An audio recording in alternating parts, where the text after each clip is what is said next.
And now I'd like to introduce our two speakers.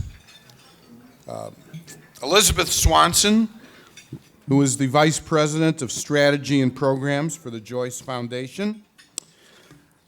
At the Joyce Foundation, she helps guide charitable distributions of $48 million annually from assets of $950 million.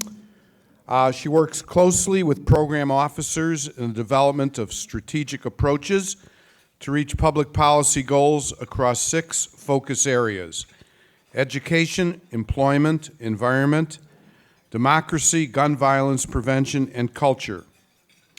Her experience at the intersection of policy and practice and her shared love of community are evident in her work with program staff and grantees alike. Before joining the Joyce Foundation in 2014, Beth served as Deputy for Education in the Mayor's office. She worked closely with Mayor Emanuel and other leaders to define the city's education policy agenda from birth through college. Beth served as point person in expanding early learning opportunities, achieving a full school day, bringing quality school options to families, and launching the city's Summer of Learning. She has worked closely with the business community to ensure the City Colleges of Chicago help students learn skills relevant to today's job market. Previously, Beth was the executive director of the Pritzker-Traubert Family Foundation. Before that, she led the Chicago Public Schools Office of Management and Budget under CEO Arnie Duncan, and was responsible for the district's $5.2 billion operating budget. She has also represented Chicago Public Schools in local, state, and federal policy discussions. Prior to leading the budget office, she served as director of the CPS Office of Extended Learning Opportunities. She was appointed by Governor Bruce Rauner to the Illinois P20 Council. She serves on the board of directors for the Chicago Public Education Fund and 1 Million Degrees. She holds a bachelor's degree from Amherst College, where she met her husband, Brian, who's sitting next to her. A master's in public policy from the University of Chicago. And Beth, her husband, their 3 children live in Chicago, and her children attend Chicago Public Schools. Let's hear it.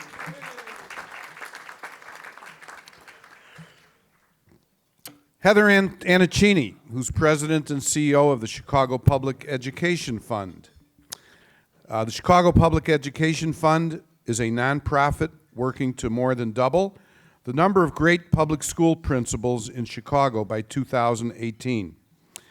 Building upon the fund's 2015 call to make Chicago the best city in America to lead a public school, Heather Anichini will share results from this year's Chicago Principal Engagement Survey with responses from nearly 80% of CPS principals. The survey will provide us with a real insight into the needs of some of our city's most important educational leaders. She came to the fund in 2012 from Teach for America, where she was vice president for career leadership initiatives for 6 years.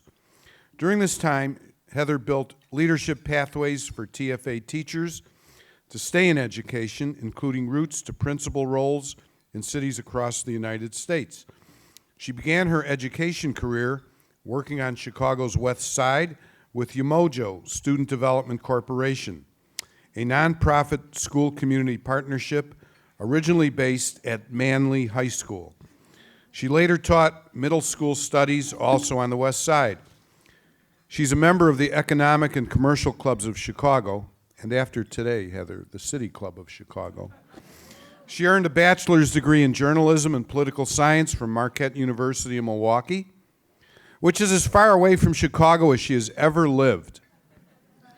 She's a certified teacher administrator in Illinois, married to Brennan Young, who's a former Chicago Public High School science teacher.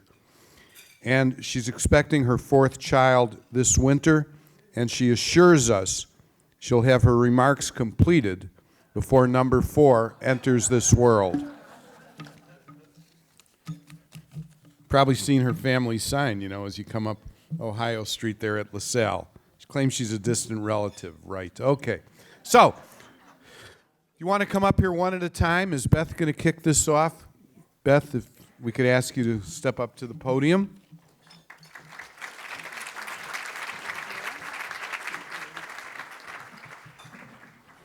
Thank you. I'm not sure what else there is to know about me after that.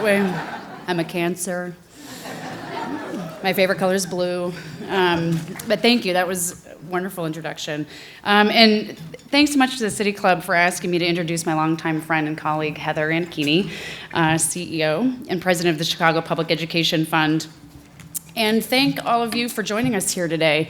I see so many friends and colleagues throughout the room. And like many of you, I'm a huge fan of the fund and its work to continually better our public schools throughout the city. I also see quite a few principals in the room, including Nate Petrini, the principal of the school my three kids attend. And it's always fun to have a policy wonk as a mom in your school, particularly when she works for the city in really tough times. So thank you, Nate, for putting up with me. But honestly, I would really like to ask all of the principals that are with us here today, and I will include anyone who's actually served as a principal in our city, because I see many of you who are now moved on to even other things, but you will learn today that these principals are absolutely critical leaders, not only in our community, but in our city, and they really deserve recognition for their leadership. So if you could all just take a minute, all the principals, past and present, if you could just stand up.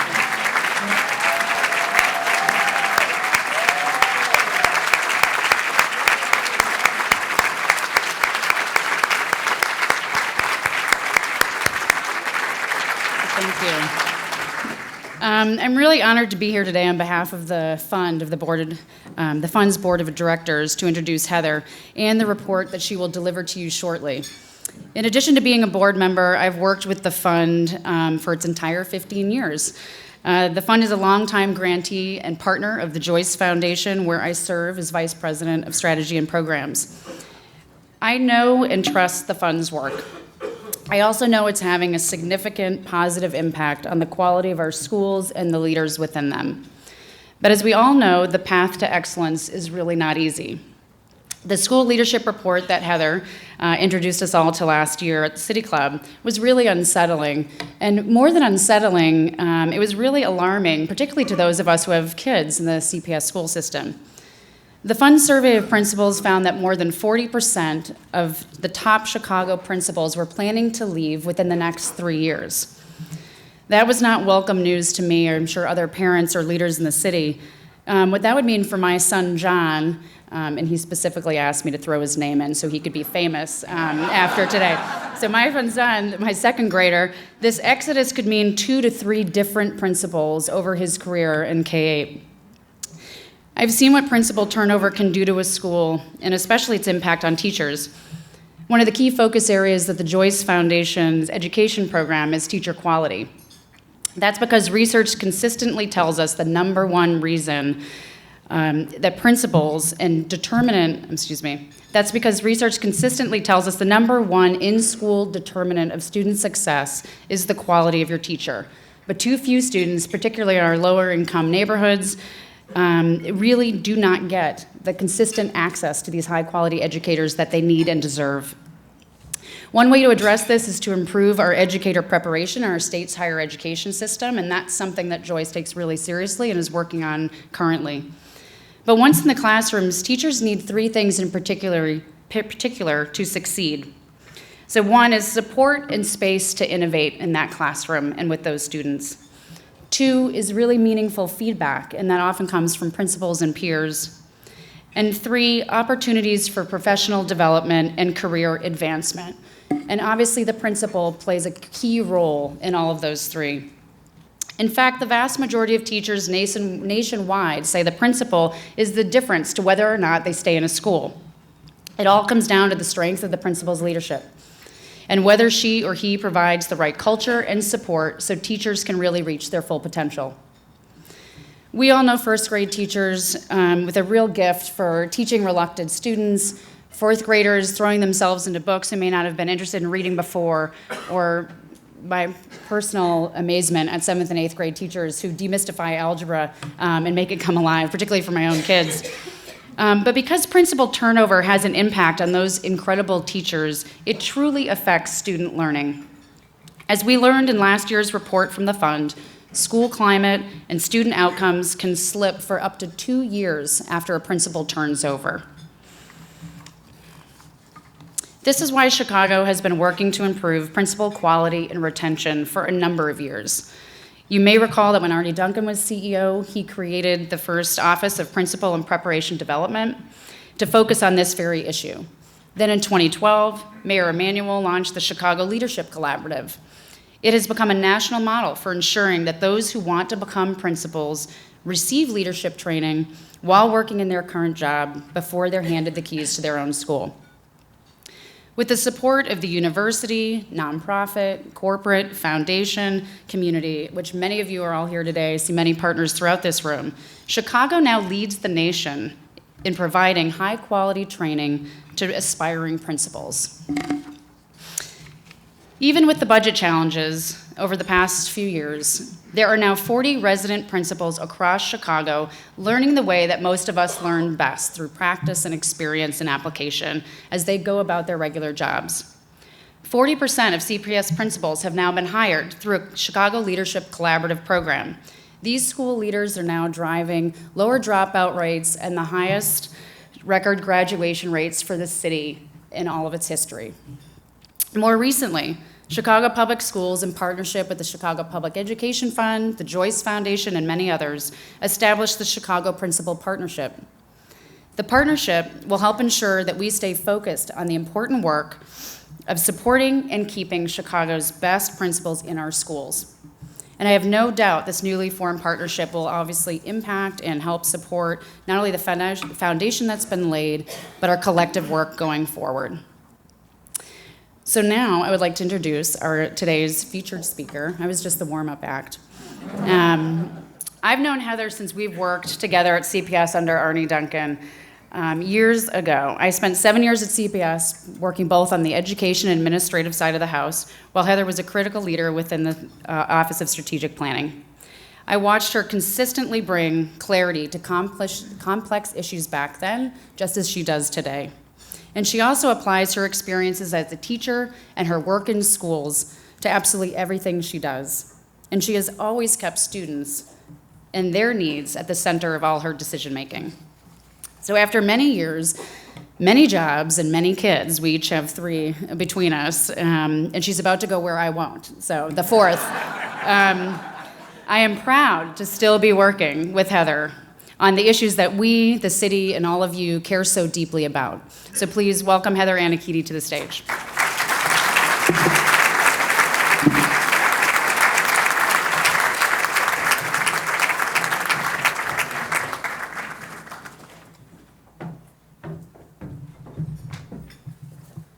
I'm really excited that I didn't trip getting up on stage. I want to say thanks so much to Beth for being here and for that really warm introduction. She's a lot funnier than I am, so hopefully she really did warm up this crowd. I want to thank all of you, too, for being here today. At this time, when the importance of strong leadership is really on our minds as a country, I'm excited to be talking with all of you today about a place where we really can make a difference with leadership in our public schools. And it's a privilege to see the faces of so many people whom for the last 15 years have fought to keep public school leadership at the center of the work that we do in schools. Your leadership has supported our educators in the very important work that they do, and that work is moving schools in a positive direction on every single measure you can find. Chicago leads the country in so many important ways, and for that, we have many of the people in this room to thank. It's a real privilege to be here talking with you today.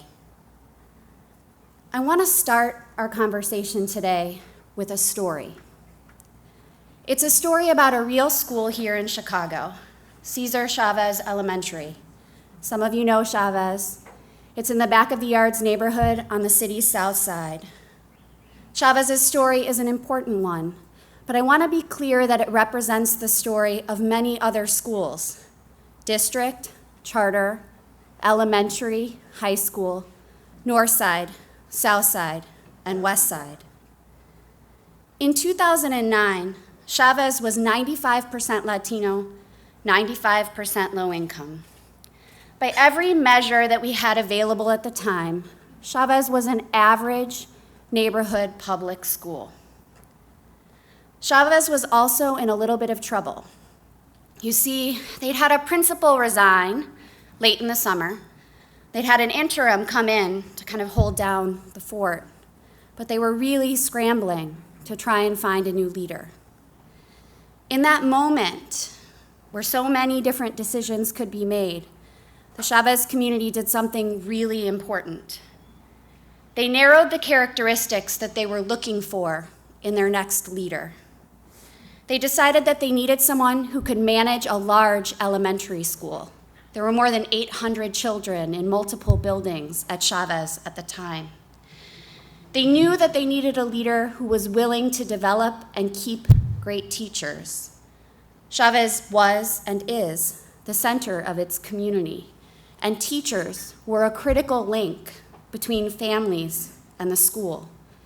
They wanted a leader who would invest in teachers in the way that teachers were investing in their students. Finally, they wanted a leader with a vision, not for what Chavez was, but for what Chavez could be, much, much better than average. Fast forward 6 years to today. Today, Chavez is in fact much, much better than average. It is an exceptional neighborhood public school. Currently, the school is outperforming 90% of all schools across the country in math. For the last 3 years, the students at Chavez, 95% Latino, 95% low income, have outperformed the national average in growth. And the school, at a time when enrollment is shrinking, is growing. They topped 1,000 students this year. You heard that right, but I'm going to say it one more time. There's a neighborhood public school in Chicago that is outperforming 90% of elementary schools across the country in math, and that is taking their students to new levels in both math and reading. And it isn't the only school with that story. The moral of the story: leadership matters. In 2009, the Chavez community went looking for a transformational leader, and they found him. Barton Dassinger is here with us today.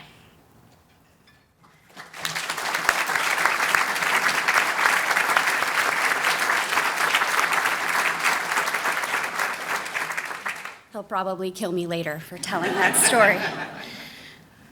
But what I hope that story makes clear is that I'm here today to talk about leadership and why it matters in our schools, not just at Chavez, but everywhere across our great city.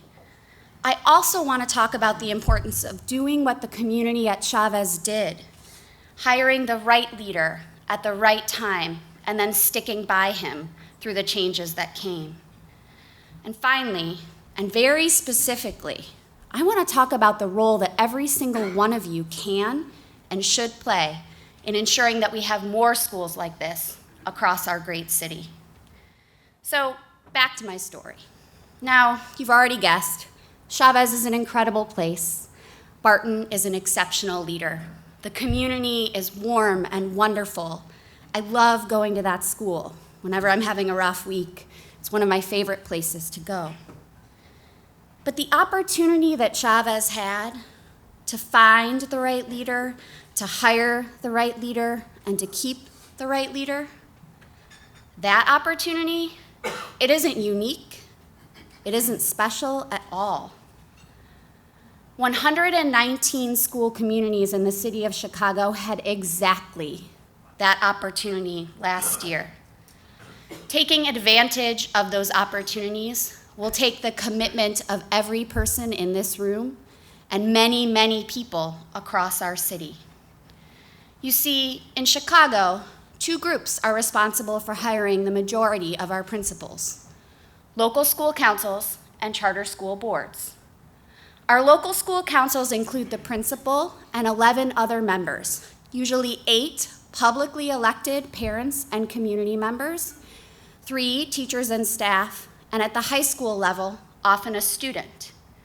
Charter boards can be bigger, up to 25 people, but also generally include parents, students, funders, and other leaders in the community. Principal supervisors at both district and charter schools play a role in hiring. They often suggest candidates. They sometimes work with local school councils or charter boards to manage the logistics of the hiring process. At least 5,500 people across our city are making decisions about principal leadership in our schools. About a year ago at the Fund, in conversations with many partners across this room, we started seriously thinking about how we could help those critical decision makers do what the Chavez community did: take advantage of the opportunity to hire the right match when it presented itself. We put out our annual engagement survey and received almost a 75% response rate. About 3 in every 4 principals in the city gave us their opinion about the kind of work we could do. We also ran focus groups with local school council members and charter board members to talk about their experiences hiring principals. Together, we heard 3 recommendations, which you'll find in the report that was on your table when you arrived today. First, we need to do a better job of anticipating the needs in our schools. We have to know sooner which schools will come up for a hiring position in the year ahead. And once we know, we have to do a better job of preparing people, not just for any role, for the specific roles that they will take in Chicago's public schools. And third, we need to make the right match, and that requires supporting 5,500 people in making the right decision when that opportunity presents itself. Let's take a closer look at our first recommendation. We need to do a better job of anticipating needs citywide. Beth mentioned I stood on the stage a year ago. I shared some really alarming numbers. I said normal attrition for an urban public school system was 20%. Average is to lose 20% of our principals every single year. I also said at that time that if we wanted to keep moving things in the right direction as a city, normal wasn't good enough, that we had to invest and do better. Unfortunately, the prediction I shared last year turned out to be true. And when a city loses 20%, 119 schools with new principals, that's a problem. It's a problem that impacts 70,000 kids across our city who started this school year with a new principal. More than a third of those students had their second principal in 4 years. We know that there's a risk of academic slide for 2 years every time there's a transition. So especially for those students in schools that are churning principals year after year, their odds are just much longer for success than students at schools like Chavez or Hawthorne or others that have experienced stability in the last several years.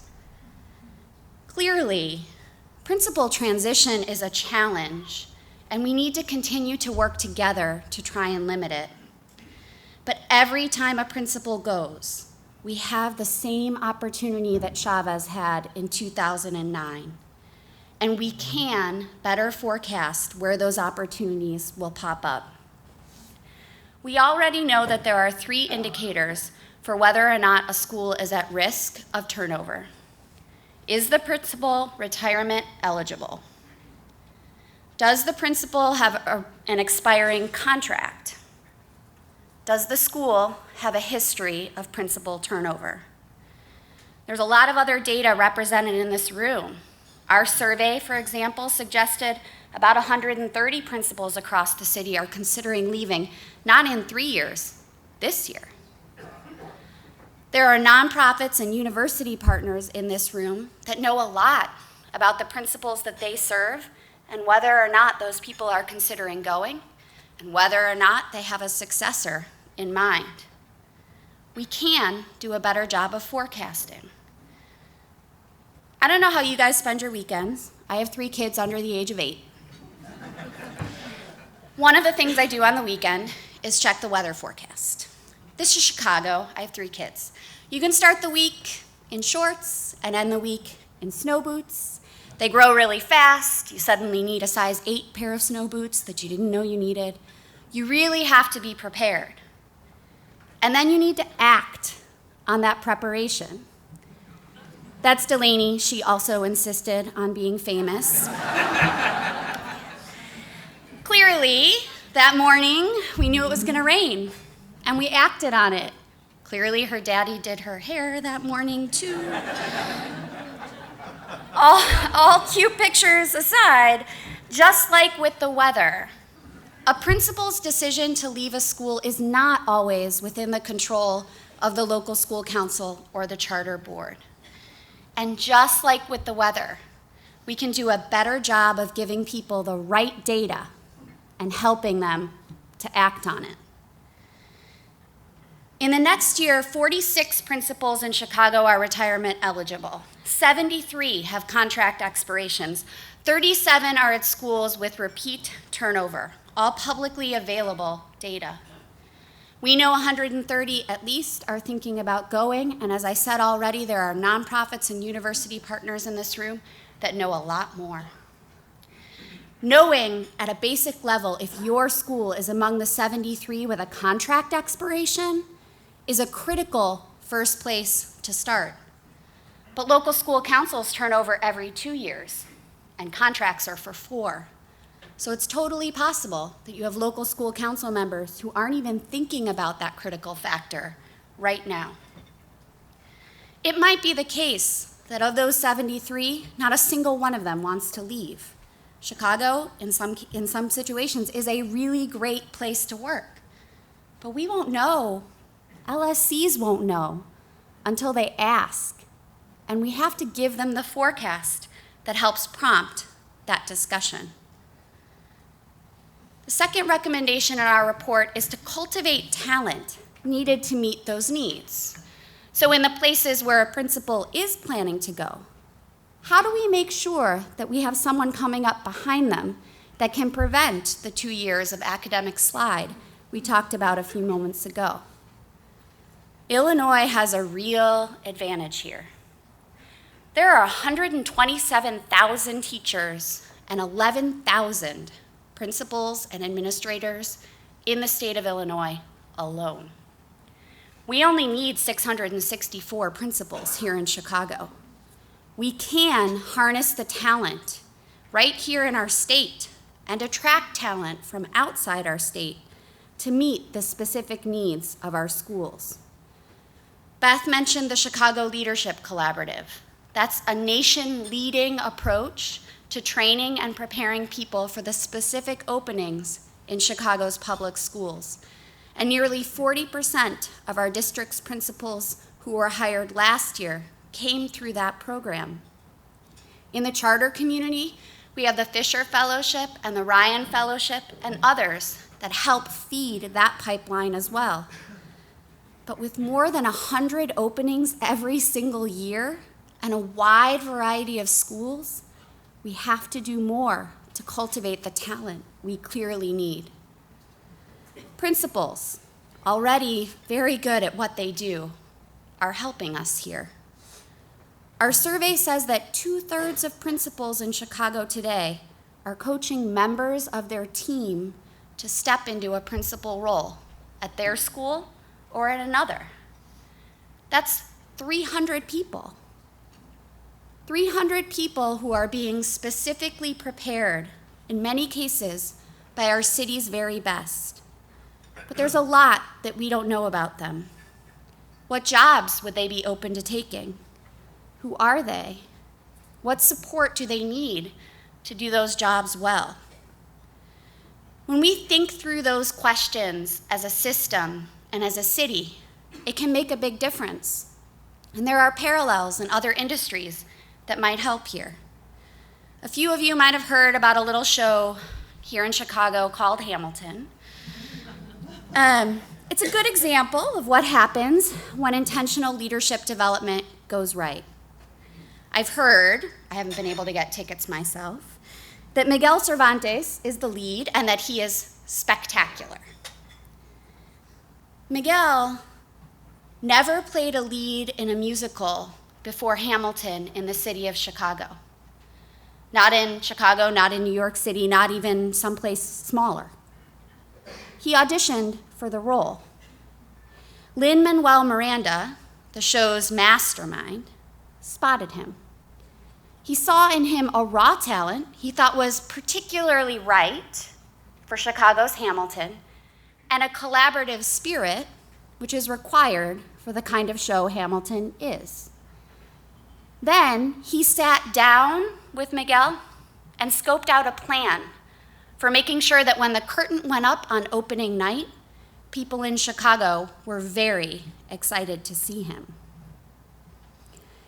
We know that schools rely on their cast more than musicals do. They especially rely on their leads to have phenomenal performances every single day. There are at least 300 aspiring leads in the city today, essentially auditioning for their first big role as principal. And more than 100 school communities will need those principals next year. What would it mean for our local school councils and charter boards if they know that they're interviewing aspiring leaders who have trained under the city's best? What would it mean if we could apply the work that we see in Hamilton to our schools? CPS, the charter, the university, and nonprofit partners in this room can be more deliberate about meeting individual school needs and partnering with our principals to cultivate talent. We can harness available talent to ensure that we have outstanding performers in every one of our public schools. We can do that work. It's really important work, but we have to go further than that. Our third recommendation is very specific. We need to provide the local school council and charter board members who are making these decisions with the tools to make the right match. Our report shares some pretty great stories of places where this went well. But if you read between the lines, you'll see that most of those stories rely on the goodwill and hard work and long hours of transitioning principals who are leaving their schools, of aspiring principals who are coming in, and of local school council and charter board members who take on essentially a full-time job in addition to their regular work in order to manage a principal search. Last year, 1,000 volunteers across our city made that choice to take advantage of the opportunity that Chavez had in 2009 and to try and find the right leader. In the next year, another 1,000 people will take on that very same opportunity citywide. We know for sure that one-size-fits-all resources aren't enough to do that kind of job right. Local school councils and charter board members tell us that they want access to promising hiring practices across the city, that they want to know who the candidates are. They don't want to wait for resumes to come in to make their choices. They want to know who all 300 of the people are in the pool and to be able to go after the best talent when it makes sense for them. Maybe most importantly, they want to learn from other groups, people who are doing the same work in schools. Beth mentioned the Chicago Principal Partnership. It's a collaborative effort to make sure that we have a strong principal in every public school. Last year, I said it was going to take a city to deliver on that promise. And for the last year, the fund team, with many people in this room, have been working to create the partnership in order to do exactly that. The partnership is the first of its kind in the country. It sends a clear signal that Chicago is serious about being the best city in the country to lead a public school. And the first action of that partnership was an obvious one: to support the people who are making those critical hiring decisions. ChicagoPrincipals.org, which launched last week, is kind of a LinkedIn for principal hiring in Chicago. And it builds on the resources and experiences of current partners with the potential to continue to grow with the support of the people in this room. I'm going to come back to the partnership in just a minute, but I want to pause here. I want to acknowledge that I've spent an awful lot of time talking about what adults need and talking about how 5,500 adult decision makers need more support from all of us. But I know from talking to principals and local school council and charter board members that no one does that work for their own sake. The reason they care about leadership and hiring, the reason they take action on data that they have, and the reason we care at the fund is that there are 381,000 students across the city who need us to make the right decisions in hiring charter and district public school principals. I want to pause today for just a minute and introduce you to one of those students. That's Janet. She's not here with us today because she has an internship and should be in school. But Janet is a student, a senior at Wells High School in Noble Square.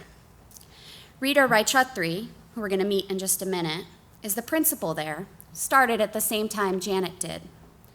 Under Rita's leadership, Wells is changing. It's not yet leading nationally in the way that Chavez is, but the climate and culture are improving, and important early indicators like attendance and freshmen on track are trending in exactly the right direction. But I want to be clear. For Janet and for 381,000 students, what matters isn't the school's rating. What matters is that the leader connects with them and helps ensure that they aspire to be their best selves. Janet does a much better job than I do telling the story, so I'd like you to listen to her now. I feel that she has personally helped me and other students by believing in us and by pushing us to apply to different colleges. If I feel limited, she pushes me to go further. The fact that she takes time to discuss this with me or review my college applications, and she's like, oh, before you submit an essay, let me be the one to read it. Let me prep you for an interview. That really means a lot because she shows that she cares. And she's a really busy woman, and the fact that the principal, Ms. R, she takes time out of her day to do this really means a lot. We have Rita with us today.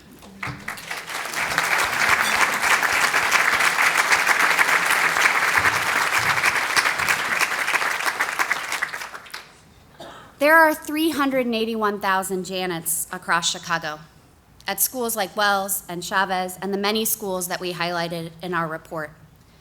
The Chicago Principal Partnership is the first of its kind opportunity for all of us to support those students with the right leaders right now. The partnership can and will take Chicago in a new direction, from treating principal turnover like a one-off emergency managed by CPS or a charter board or the fund, to a place where we develop a culture of leadership that allows for seamless transition from one leader to the next and preserves the important climate, culture, and academic indicators that matter so much to schools and students.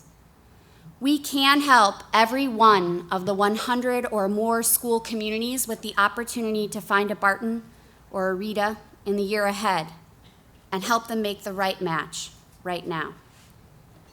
Now, I made a mistake last year.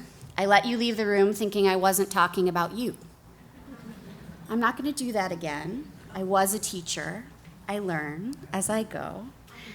Every single person in this room has a role to play. If you're in the media, I encourage you to cover leadership transition now, not in June. If you're a civic or corporate leader, I encourage you to join the partnership's Champions Council.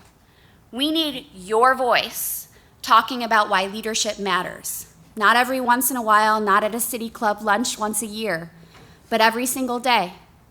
And we need your expertise around what it takes to build a climate and culture of leadership citywide. And maybe most importantly, if you're a parent or just a resident who lives down the street from a public school, tell your principal to stay. Seriously, get out your phones. A lot of you are looking at them. Send an email to that principal and tell them you want them to be there for your kid and for the community where you live. Finding and keeping great principals in our schools matters. Every opening in Chicago is an opportunity, and we all have a role to play. I hope to be standing on the stage a year from now, talking about how each of you helped us take advantage of those ordinary opportunities to create extraordinary change. Thank you.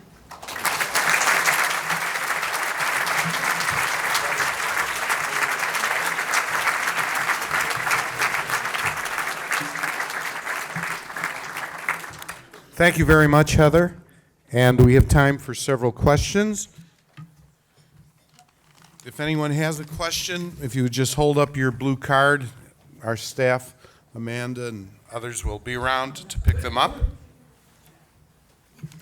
Thought I was going to have to ring the recess bell so you'd give us a chance to ask a few questions. Great. Okay. The very first question is from Jesse Ruiz, who's sitting right down here. City Club member. Vice Chairman. Absolutely. Name familiar to all of us. We thank him for his efforts on behalf of all of the school children in Chicago. Heather, could you please describe the specific training and support being provided to LSCs and charter boards so they're better prepared and equipped to make the critical principal hiring decision?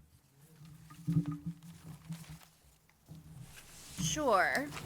So local school council members are provided with a set of supports and trainings through CPS. They have a set of required trainings that local school council members need to participate in, and then they have a series of sessions for a school that is hiring a local school council that is hiring a principal. And people generally find those to be very helpful trainings in the conversations that we had with them. What we heard from those local school council members, though, is that when they get to the point where they're actually making a hiring decision, they need something that isn't one size fits all. They need something that really looks at the specific needs of their school, the experiences of their local school council, and helps them make that hiring choice. For those of you that are from the civic or corporate community, we have headhunters when we're trying to make $1 million leadership decision. Similarly, local school councils and charter boards want help and guidance as they enter into that process themselves. Thank you. Okay, this is from retired State Senator Arthur Berman. Very short question. What's the starting salary of principals in Chicago Public Schools and maybe also in charters? CPS just made a bunch of compensation changes, so I would encourage people to take a look at CPS's salary schedule. Charter boards set their own salary schedule, and that ranges. Compensation is an important issue. We hear about it every year in our survey, and principals made sure we heard it loud and clear this year in particular. CPS, as I said, did just announce a revision to their compensation structure and is engaging principals in revising the compensation approach for the year ahead. Okay, this is, the City Club, so we have bouquets and brickbats. This is a bouquet. It's from retired CPS principal, Kathy Konopasek. I hope I didn't butcher your last name. Is that close?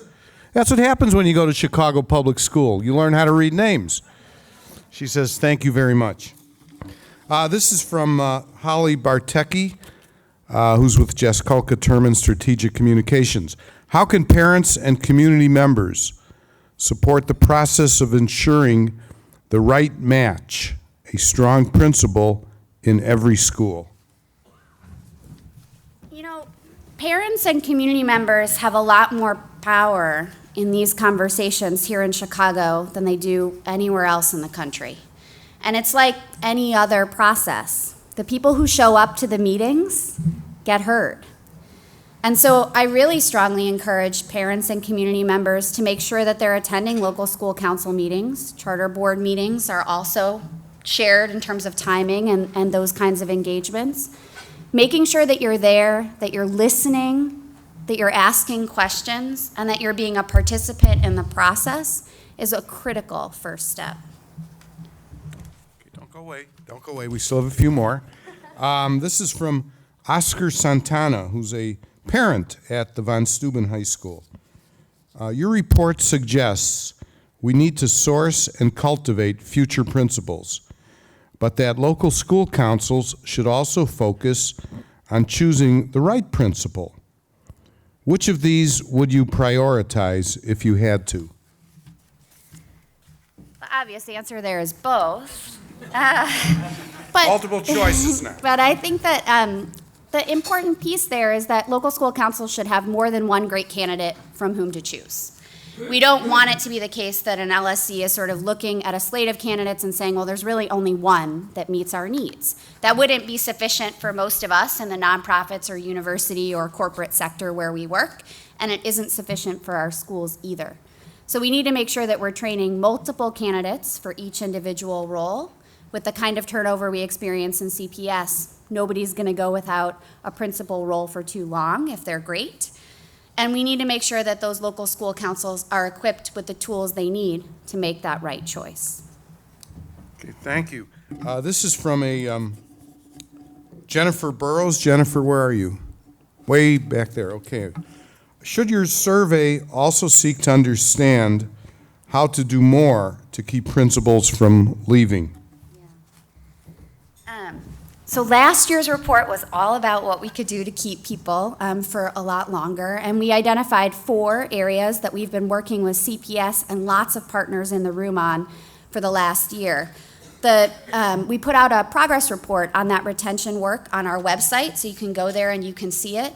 It is absolutely critical that we not lose sight of retention, even as we think about how we can support the hiring process. Okay, I have 2 last questions, and then we'll have our famous City Club drawing. This is from CPS parent Thea Cachones Flores.